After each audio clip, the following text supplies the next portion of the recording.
అందరికీ నమస్కారం. ఎలా ఉన్నారండి? నేనైతే బాగున్నాను. శుభోదయం, శుభ సోమవారం. ఈరోజు కార్తీక మొదటి సోమవారం. పూజ అంత బాగా చేసుకున్నారని అనుకుంటున్నాను. చాలా పవిత్రమైన దినం. ఆ శివుని దయ వల్ల మనం అందరం కూడా బాగుండాలని మనస్ఫూర్తిగా కోరుకుంటున్నాను. అయితే బంధాలలో మనిషి చేసే తప్పట.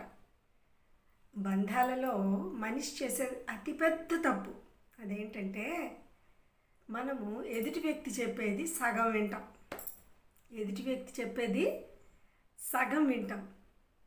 ఆ విన్నది పోని పూర్తిగా అర్థం చేసుకుంటామా? పావు అంత అర్థం చేసుకుంటాం. విన్నది సగం వింటాం, పావు అంత అర్థం చేసుకుంటాం. పోనీ ఆలోచిస్తామా? అరే వాడు ఎందుకు చెప్పాడు, ఎదుటివాడు ఏం చెప్పాడు అని ఆలోచిస్తామా? సున్నా. అస్సలు ఆలోచించాం. కానీ దానికి మన రియాక్షన్ ఎలా ఉంటుంది తెలుసా? 200%. మరి బంధాలు ఎలా నిలుస్తాయండి?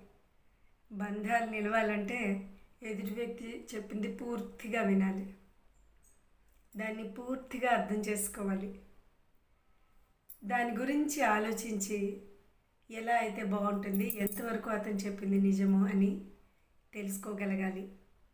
ఆ తర్వాత రియాక్షన్. సో అందుకే మనం ఎప్పుడూ కూడా సున్నా అయిపోతూ ఉంటాం అన్నమాట. ఇక మీదటైనా ఎదుటివాళ్ళు చెప్పింది విందాం. కొంచెమైనా వింటే మనకి అర్థమవుతుందన్నమాట. థ్యాంక్ యూ అండి.